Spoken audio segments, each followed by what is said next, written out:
नमस्कार। ओम शांति। एक हेल्दी सलाम मैं आपको करना चाहूँगा, एक सेहतमंद मैं नमस्कार फिर से आपको करना चाहूँगा, क्योंकि पिछले 3-4 हफ्ते से हम आपके साथ बने हुए हैं और इस उम्मीद और इस आशा के साथ बने हुए हैं कि हम तो चाहते थे कि पहले हफ्ते से पहले एपिसोड के साथ ही आप जो हैं हेल्दी होना शुरू हो चुके होंगे, सेहतमंद होना शुरू हो चुके होंगे, क्योंकि हम बात ही सेहत की कर रहे हैं। ये सेहत की बात है। अब पिछले एपिसोड में आपने देखा कि हमने मन की बातें की। पिछले 2 एपिसोड हमने प्योरली शुद्ध रूप से हमने जो है मन पर बात की। मन अपने आप में एक छोटा सा शरीर है। शरीर हमारे पास बहुत बड़ा है, लेकिन मन का भी तो अपना एक शरीर है, क्योंकि मन से तो पूरा शरीर चलता है। आज हम बात करेंगे उसी तन की। मन से हम लोग तन पर आएंगे। मैं डॉक्टर सतीश गुप्ता साहब का एक बार फिर स्वागत करूंगा सर स्टूडियो में, गॉडलीवुड स्टूडियो में आपका बहुत स्वागत। डॉक्टर साहब लगातार आप बने हुए हैं और मन पर हमने 2 एपिसोड बहुत सुंदर किए और उनके फीडबैक्स आना भी शुरू हो चुके हैं हमारे पास। अब मन तो एक छोटा सा शरीर, आपने बताया पिछले एपिसोड में, हमने वहीं पर बात ख़त्म की थी कि मन सूक्ष्म शरीरम। अब इतना बड़ा स्थूल शरीर है, हालांकि आज पूरी दुनिया शरीर, इस स्थूल शरीर के पीछे ही लगी हुई है। इसके लिए क्या क्या नहीं कर रहे हैं वो लोग। जिम जा रहे हैं तो सुबह दौड़ रहे हैं, तो सिर्फ उसके पीछे मन को शुद्ध नहीं, शरीर को शुद्ध और हष्ट पुष्ट रखना चाहते हैं। ये शरीर है क्या? ये जो हमारा शरीर है, जिसे फिजिकल बॉडी भी कहते हैं, ये एक वंडरफुल मशीन है। मतलब अगर इसको कोई देखे, कोई इंसान बनाना चाहे तो कभी आज एक कोशिका नहीं बना पाया है। कोशिका एक शरीर की यूनिट है, जैसे एक मकान ईंटों से बना होता है जी, ऐसे हमारा शरीर कोशिकाओं से बना हुआ है। लगभग 80,000 बिलियन कोशिकाओं से बना है। हो 80,000 बिलियन कोशिकाओं से बना है। कहीं तो अगर इंग्लिश ऐसे कहें तो 80 ट्रिलियन सेल्स से बना हुआ है। लगभग ऐसा आप कह सकते हैं कि जितने किलो के आप होते हैं, शरीर का वजन, जैसे अगर 70 किलो के तो 70,000 बिलियन सेल से बना है। 80 किलो है तो 80,000 बिलियन कोशिकाओं से बना हुआ है ना। 60 किलो के तो 60,000 बिलियन कोशिकाओं से, लगभग एवरेज ऐसा एक अनुमान लगाया जाता है। जैसे उसमें से आपको बताया था ब्रेन जैसे हमारा 100 बिलियन कोशिकाओं से बना हुआ है जी, उस 80,000 में से है ना। ये कोशिकाएं जो हैं, कोशिकाओं से टिश्यू बनते हैं। कुछ में से टिश्यू से मतलब कुछ उत्तक कहते हैं हिंदी में, कुछ टिश्यू बनता है। कुछ ग्रुप ऑफ सेल्स को हम टिश्यू कह देते हैं। जैसे मसल हमारा एक टिश्यू है ना, मसल्स, मांस। तो ये जैसे लिगामेंट्स जैसे एक टिश्यू है, लिगामेंटिक टिश्यू। हाँ जी। तो इसी तरह से टिश्यू से फिर अंग बनते हैं। ये सेल से टिश्यू से अंग बनते हैं जी। तो हमारे शरीर में 8 अंग हैं, 8 ऑर्गन सिस्टम्स हैं। तो 8 ऑर्गन सिस्टम से हमारा शरीर बना हुआ है। टोटल नंबर ऑफ सेल्स कितनी बताई? 80,000 बिलियन कोशिकाएं जी। और ये कंप्लीट अपने आप में मशीन है। ये 8 अंगों का आपस में बहुत सुंदर समन्वय है, बहुत सुंदर सामंजस्य, हार्मनी है आपस में। क्योंकि एक अंग दूसरे अंग से मिलकर काम करने करे तो हम कुछ काम कर ही नहीं पाएंगे। तो वो 8 अंग कौन कौन से हैं, एक बार हम अपने दर्शकों से इस पे वो नोट कर लें इस बात को कि 8 अंग जो या ऑर्गन सिस्टम्स कौन कौन से हैं। पहला जो ऑर्गन सिस्टम है वो है हमारा central nervous system. Okay. Central nervous system अर्थात तंत्रिका तंत्र। तंत्रिका तंत्र। हाँ, तंत्रिका तंत्र या सेंट्रल क्या कहें, सेंट्रल पेरिफेरल दोनों इसमें आ जाएंगे जी। तो नर्वस सिस्टम पहले कहते हैं हम। ओके। तो उसमें 2 पार्ट हो गए, सेंट्रल और पेरिफेरल। तो वो नर्वस सिस्टम क्या है, जो ये इसमें हमारा दिमाग आ गया, राइट और लेफ्ट ब्रेन आ गया, हायर ब्रेन, लोअर ब्रेन आ गया, मिड ब्रेन, पॉन्स, मेडुला आ गया, सेरिबेलम जो हमारे उसको कंट्रोल करता है, और उसके नीचे फिर जो है हमारा स्पाइनल कॉर्ड आ गया। और स्पाइनल कॉर्ड से फिर सारी बॉडी में नर्व्स फैली हुई हैं जी। वो सारी बॉडी के हर कोशिका तक 80,000 बिलियन कोशिकाओं तक पहुंची हुई है। ये हमारा पहला सिस्टम है, नर्वस सिस्टम जिसे कहते हैं। पूरा बॉडी में फैला हुआ है, जैसे ना हेडक्वार्टर ये है और पूरा फिर बॉडी में उसका पूरा कंट्रोल एक एक कोशिका से उसका कनेक्शन है। वो मैसेज लेकर के आता है और मैसेज लेकर के फिर यहाँ से जो रिएक्शन होती है, जो एक्शन या रिएक्शन करता है, वो मैसेज वो वापस उस अंग द्वारा या कोशिका द्वारा वो कार्य क्रियान्वित होता है। तो पहला हमारा तंत्रिका तंत्र हो गया, नर्वस सिस्टम। दूसरा जो है हमारा है ये जो 5 हमारी कर्मेंद्रियां है ना, आँख, नाक, कान, मुख और त्वचा पूरी बॉडी पर है जी। मतलब पूरी बॉडी पर है। एक तो बाहर की त्वचा है, ये हमारी स्किन जिसे कहते हैं, और एक अंदर भी, मुख के अंदर भी त्वचा है, सांस की नाली में भी त्वचा है, पेट की नाली में भी त्वचा है ना। तो सारे अंदर भी जैसे त्वचा है एक तरह की, स्किन वो अंदर की स्किन है। तो ये जो हमारे ये पांच सेंस ऑर्गन्स हैं जो सेंस करते हैं। आँख से हम देखते हैं, एक्सप्रेस भी करते हैं, कान से सुनते हैं, नाक से सूंघते हैं, मुख से हम बोलते हैं, खाते भी हैं, और स्किन के द्वारा हम सेंस, गर्मी ठंडी हर चीज़ सेंस करते हैं, है ना, हर चीज़। और जैसे अगर कोई व्यक्ति, जैसे कोई खुशी वाला कुछ चीज़ होती है तो उसमें हमारी सेंस, स्किन भी वो सेंस कर लेती है। अच्छा, मुख के द्वारा टेस्ट का हम सेंस करते हैं अंदर, फिर सांस की खाने की नाली में, है ना, सांस की नाली में ऑक्सीजन और कार्बन डाइऑक्साइड, इसको भी सेंस करना होता है। फिर खाने के डिफरेंट चीज़ें होती हैं, वो भी अंदर सेंस होती हैं कि इसमें कार्बोहाइड्रेट कौन सा है, फैट कौन सा है, विटामिन कौन से हैं, मिनरल्स कौन से हैं, कितने चाहिए, कितने खरीदने हैं, कितने एब्जॉर्ब होने, वो सब अंदर सिस्टम बना हुआ ना जी। तो ये हमारा है 5 sense organs plus immune system. Immune system इसके साथ जुड़ा हुआ है, रोग प्रतिकारक शक्ति। और फिर जो है इसके बाद हमारे जैसे लिम्फ ग्लैंड्स हैं, टॉन्सिल, गले में 2 टॉन्सिल्स हैं, राइट और लेफ्ट टॉन्सिल्स होते हैं, वो भी एक प्रतिरोधक शक्ति, जो भी मुंह में जाएगा वो वहाँ चेक हो जाता है जी। फिर गले में हमारे ये लिम्फ ग्लैंड्स, लिम्फ नोड्स कहते हैं, जब इन्फेक्शन पे कभी कभी बड़ी हो जाती हैं। तो इस तरह से फिर हमारे हर जगह, हमारे एक्जिला में है, यहाँ पर हैं, अंदर भी ऑर्गन्स के पास सब जगह वो लिम्फ ग्लैंड्स होती हैं। तो इस तरह से यहाँ भी हैं, कान के आगे, कान के पीछे भी हैं। तो इस तरह से हमारे लिम्फ ये जो है पूरा का पूरा ये इम्यून सिस्टम हमारा बना हुआ है, जो बोन मैरो में बनता है जी। बोन मैरो का इसका निर्माण होता है। और फिर सारे ब्लड के अंदर भी, हमारे अंदर कहीं भी बीमारी होती है वो सेल्स पहुंच जाती हैं, वो बीमारी से लड़ने के लिए पहुंच जाती हैं। तो ये हमारा इम्यून सिस्टम और 5 सेंस ऑर्गन्स हैं। फिर तीसरा सिस्टम जो है हमारा रेस्पिरेटरी सिस्टम है, श्वसन तंत्र। श्वसन तंत्र। तो ये जो श्वसन तंत्र, जैसे फेफड़े, 2 फेफड़े, राइट और लेफ्ट लंग है, इसकी डिटेल में आगे हम जाएंगे। इससे हम सांस, ऑक्सीजन अंदर लेते हैं और कार्बन डाइऑक्साइड बाहर निकालते हैं। जी। फिर जो है चौथा सिस्टम जो है हमारा है वो हार्ट, सर्कुलेटरी सिस्टम है, जो हार्ट सारी बॉडी में, हार्ट पंप है एक तरह का, वंडरफुल पंप है, उसकी गहराई में बाद में जाते हैं जी। वो किस तरह से सारी बॉडी में खून, अच्छा जो ऑक्सीजन वाला खून जो है हमारी हार्ट से जाता है, और वो गंदा खून जिसमें ऑक्सीजन निकल जाती है, बॉडी यूज़ कर लेती है, वो खून वापस हार्ट में आता है, तो हार्ट से कैसे फेफड़ों में पंप कर दिया जाता है, वो सारा सिस्टम हम बाद में जानेंगे। फिर 5वां सिस्टम हमारा डाइजेस्टिव सिस्टम है, आते हैं जो है, जैसे हमारा एक तो लीवर है जिसमें जूस निकलते हैं, और फिर हमारा जीआई ट्रैक्ट है, मुंह से लेकर के नीचे तक लगभग 24 फुट लंबी आंत है हमारी, जिसमें इसोफेगस, ग्रास नली आती है, स्टोमक आता है जिसमें खाना हमारा स्टोर भी होता है और पचता भी है। फिर आगे ड्यूडिनम है, छोटी आंत है ड्यूडिनम, उसके 3 पार्ट हैं, ड्यूडिनम, जेजुनम और आइलियम। तो ये हमारी छोटी आंत हो गई। और फिर उसके बाद हमारी बड़ी आंत शुरू होती है जी। यहाँ पर सीकम, अपेंडिक्स, और फिर उसके ऊपर हमारे जो है ascending colon, transverse colon, descending colon, चित्र के द्वारा ही बताएंगे आपको, और सिग्मॉइड कोलन, और फिर बाद में रेक्टम। ये पाचन तंत्र। ये पाचन तंत्र हमारा 24 फुट लंबा जो है लगभग आंत है इसमें। तो कैसे इसमें एब्जॉर्ब होता है क्या, वो सारा आपको बताएंगे।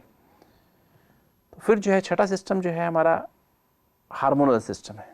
हार्मोनल, क्योंकि इस सारे, इतनी सारी सेल्स, कोशिका में आपस में हार्मनी कैसे क्रिएट हो, तो उससे हमारे हार्मोन्स, कुछ ऐसी ग्लैंड्स हैं हमारे बॉडी में जिनसे हार्मोन्स ऐसे निकलते हैं, ऐसे केमिकल निकलते हैं जो कि सारी बॉडी में आपस में सेल्स में हार्मनी पैदा कर देती हैं। तो वो जो है, जैसे हमारे यहाँ पर दोनों ब्रेन्स के बीच में एक यहाँ पर हाइपोथैलेमस है जी। जो दोनों ब्रेन्स का ब्रेन्स है, कहते हैं ब्रेन ऑफ द ब्रेन्स कहते हैं, वॉच डॉग भी कहते हैं, जो दोनों हायर ब्रेन के अंदर राइट और लेफ्ट में जो भी कुछ होता है, वो जो थॉट्स, इमोशंस, एटीट्यूड्स और मेमोरीज जागृत वहाँ से होते हैं, वो यहाँ पर हाइपोथैलेमस में डिकोड होते हैं। वहाँ जो है वो किस तरह से वो थॉट्स या इमोशंस या एटीट्यूड्स या मेमोरीज किस तरह से वो केमिकल में बदल जाते हैं, जिनको न्यूरोपेप्टाइड कहते हैं, उसके ऊपर हम बाद में गहराई से चर्चा करेंगे। तो हाइपोथैलेमस भी एक तरह की एंडोक्राइन ग्लैंड है तो नर्वस टिश्यू, तो वहाँ से भी हार्मोन निकलते हैं। फिर उसके नीचे पिट्यूटरी ग्लैंड है।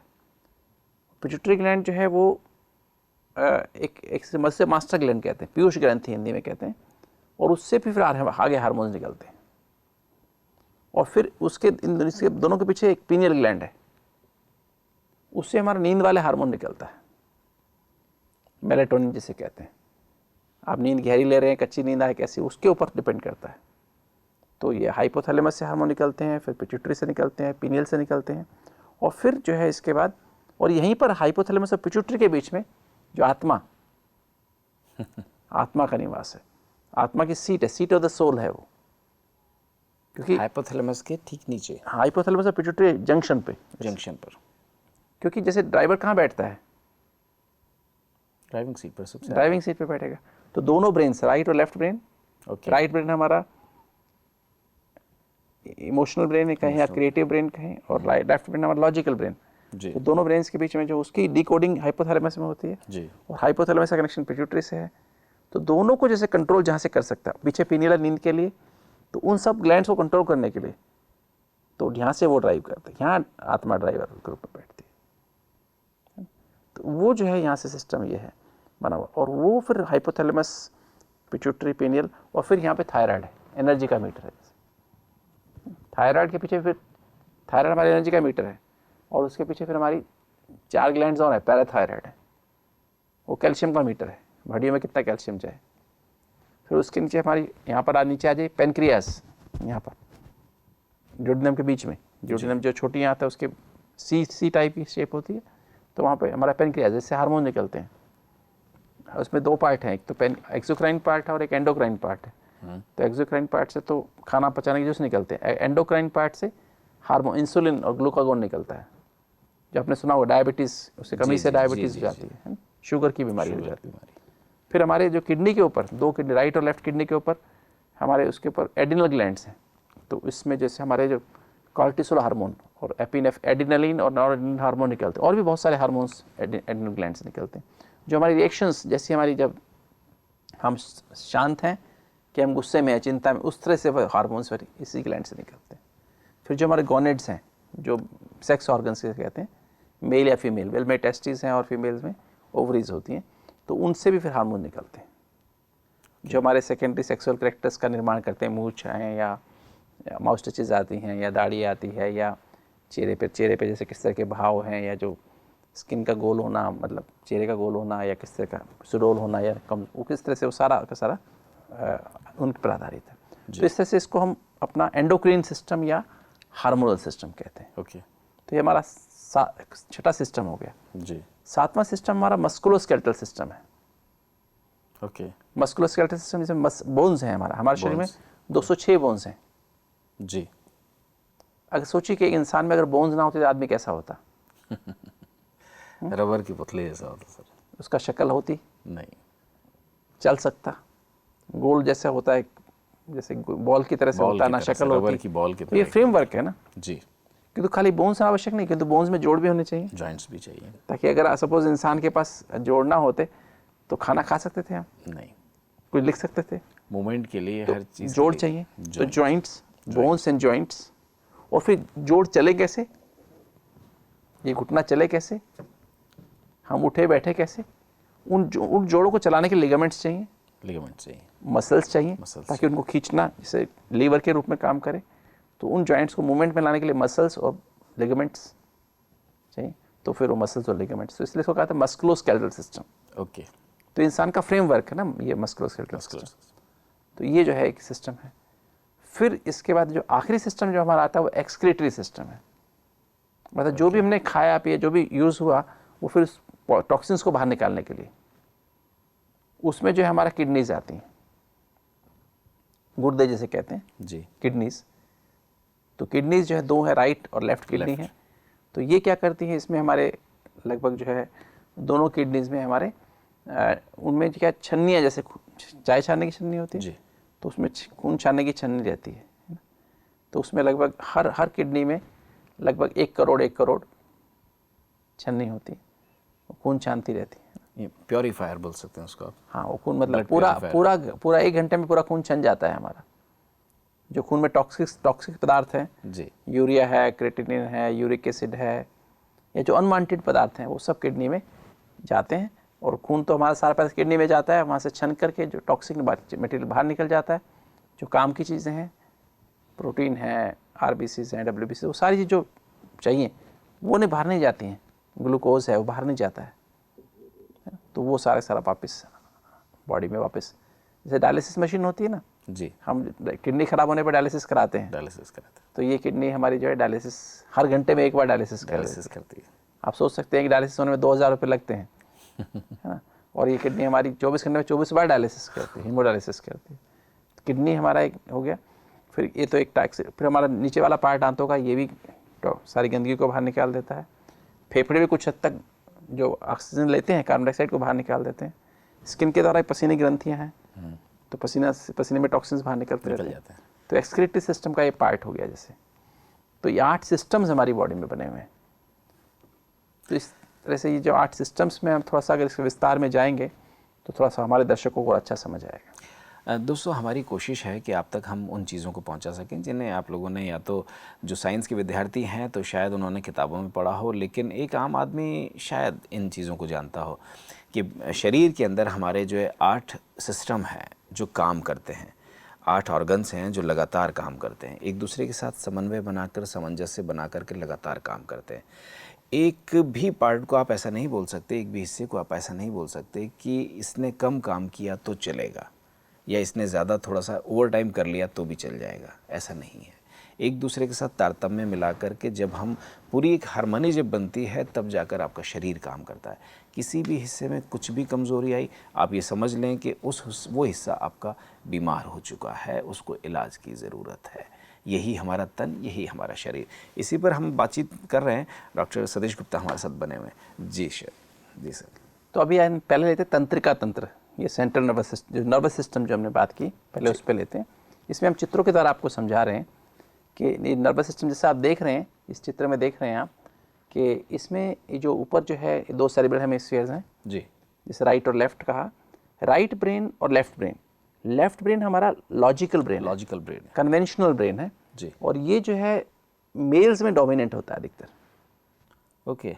जो मेल्स है ना, जो मेल्स में ना पुरुष प्रधान, पुरुष जो है उसमें लेफ्ट ब्रेन लॉजिकल रहता है, मतलब लेफ्ट ब्रेन ज़्यादा डोमिनेंट होता है। अर्थात आपने देखा भी होगा पुरुष, हमारे दर्शक इस बात को समझ सकते हैं कि जितने भी पुरुष होते हैं वो लॉजिकल होते हैं, हर बात में कन्वेंशनल, ये काम ऐसे नहीं होगा था, ऐसे कैसे होगा, सेब ऊपर से गिरा तो कहाँ जाना चाहिए, नीचे। ये लॉजिक कहता है नीचे जाना चाहिए। तो ये वो नीचे, ये काम ऐसे ही हो सकता है। तो लॉजिकल बात जो है वो लेफ्ट ब्रेन में होती है और यूजुअली वो राइट हैंड से काम करते हैं।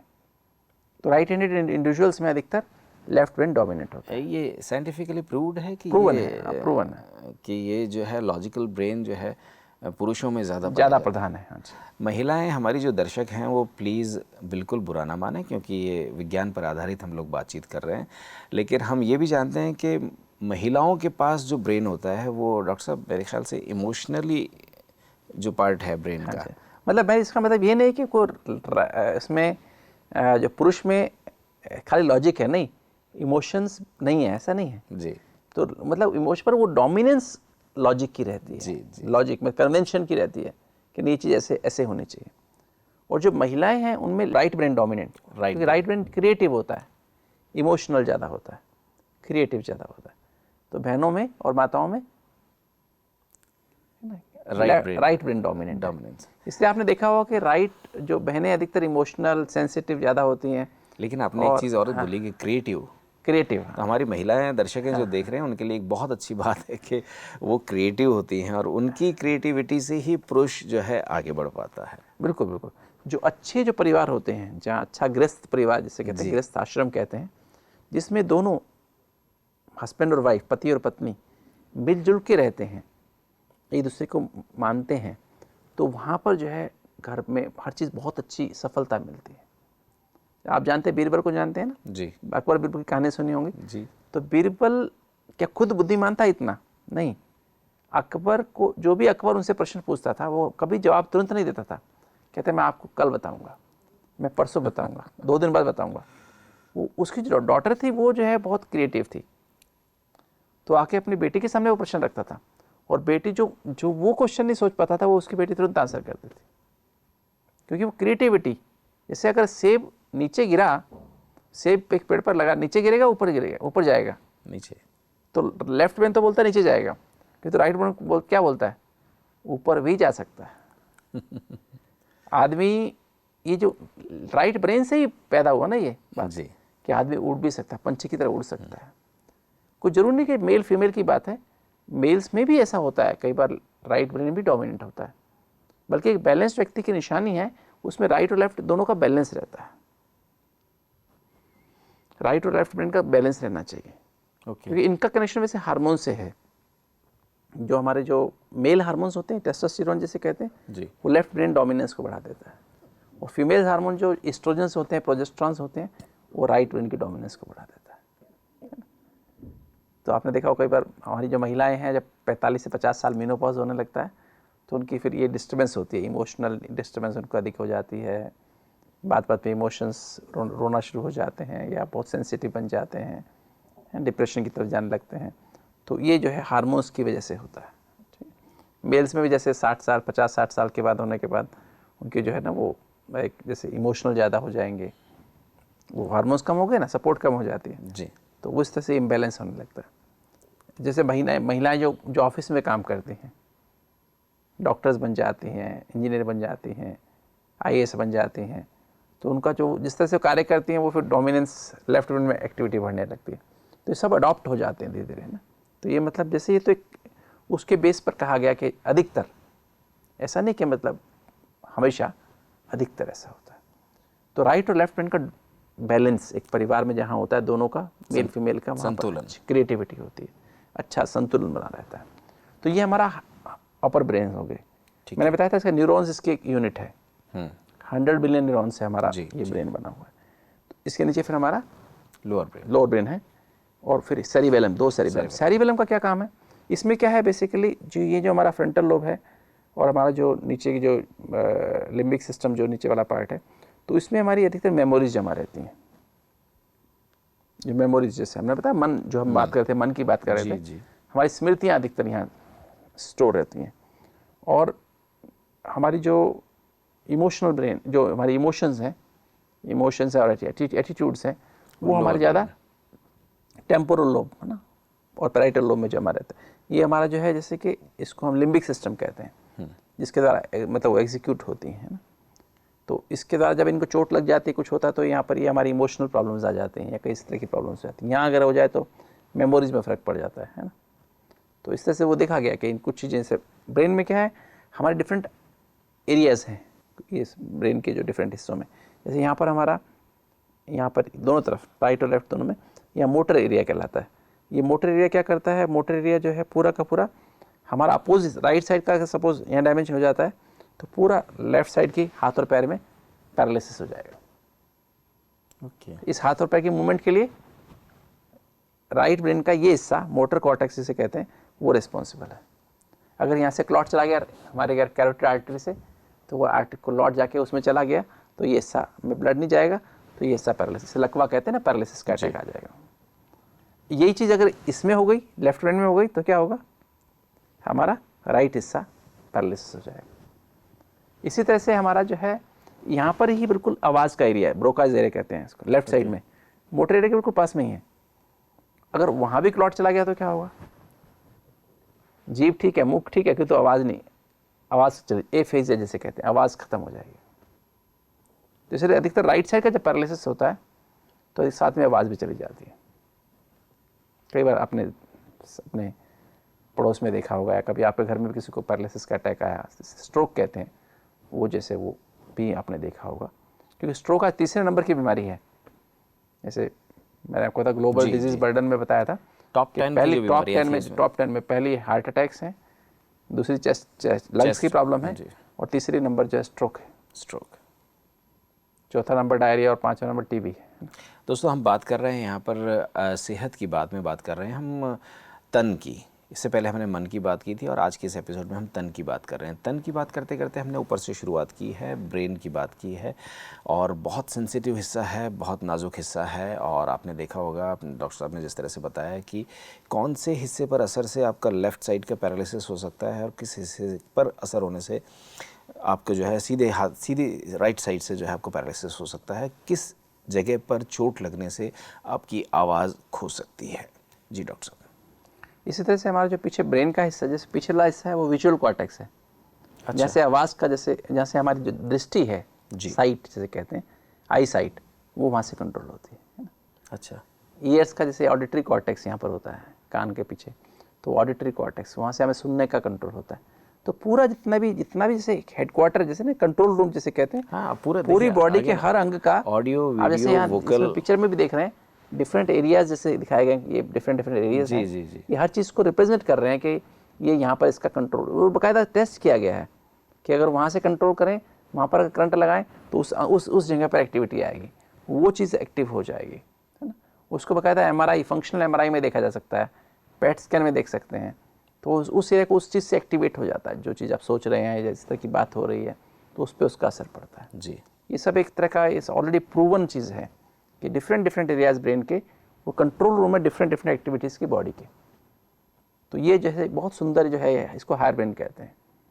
तो इस हायर ब्रेन में जो है कई सारी पावर्स, जैसे कई चीज़ें हैं कि इस हायर ब्रेन में हमारी जैसे एक रहती है एशिया नाम की एक शक्ति रहती है, जैसे, है ना। वो हम बाद में कभी मन बॉडी में जब आएंगे तो बात करेंगे। एशिया मतलब ये जो हमारा जो हायर ब्रेन में, इसमें 4 शक्तियाँ हैं। एक तो ए फॉर एनालिसिस, परखने की शक्ति है जी। मतलब हम उसको एनालाइज कर सकते हैं, विश्लेषण कर सकते हैं कि राइट है कि रॉन्ग है, या क्या इसकी क्या होगा, सपोज हम ये करें तो कैसा होगा। एस फॉर सिंथेसिस, हम उसको अपने साथ जोड़ के देख सकते हैं, अपने घर के साथ जोड़ के देख सकते हैं। तो एनालिसिस पावर को हम IQ कहते हैं। ये हायर ब्रेन का फंक्शन है। तो ये जो हायर ब्रेन में ये पावर है एशिया वाली, एशिया की जो पावर है, ए फॉर एनालिसिस अर्थात आपकी IQ, विश्लेषण शक्ति, आप हर बात को परख सकते हैं कि भाई कितना राइट रॉन्ग है। एस फॉर सिंथेसिस, सिंथेसिस माना आप अपने साथ जोड़ के और अपने घर के साथ जोड़ के देख सकते हैं, ओके। अपने परिवार से, उसे हम कहते हैं इमोशनल इंटेलिजेंस, है ना। एस फॉर सिंथेसिस, है ना, जोड़ के देख लेना अपने आप से, परिवार से, जहाँ आप काम करते हैं वहाँ पर, सहयोगियों के साथ। फिर आई फॉर इंटीग्रेशन, एशिया में जो होता है जी। आई जैसा देख रहे हैं यहाँ पर, आई फॉर इंटीग्रेशन। तो इंटीग्रेशन में ना सारे पूरे समाज के साथ, पूरे देश के साथ, पूरे विश्व के साथ, दैट इज स्पिरिचुअल इंटेलिजेंस। कि आप अपने पूरे विश्व के साथ, हर मनुष्य के साथ जोड़ के देख रहे हैं कि हम सब आत्माएं हैं, हम सब एक परमात्मा की संतान है। तो हमारा इस बात से अगर हम ऐसा करते इससे क्या होगा, तो स्पिरिचुअल इंटेलिजेंस। और चौथी पावर है एसिमिलेशन। एसिमिलेशन माना इसका एंड रिजल्ट क्या होगा, जो भी हम कर रहे हैं, जो भी हमने सोचा है या प्लान किया है, इसका एंड रिजल्ट क्या होगा, इससे क्या मेरी खुशी तो गायब नहीं हो जाएगी। तो इसे कहते हैं हैप्पीनेस क्वोशिएंट। क्या बात है। तो ये 4 ये जो पावर्स हैं, ये सिर्फ इंसान के हायर ब्रेन में है। पशुओं में पावर नहीं है, जानवरों में, पक्षियों में ये पावर नहीं है। तो हमारे हायर ब्रेन का ये फंक्शन वंडरफुल, कितना वंडरफुल फंक्शन है, देख सकते हैं आप। तो ये हायर ब्रेन में पावर है।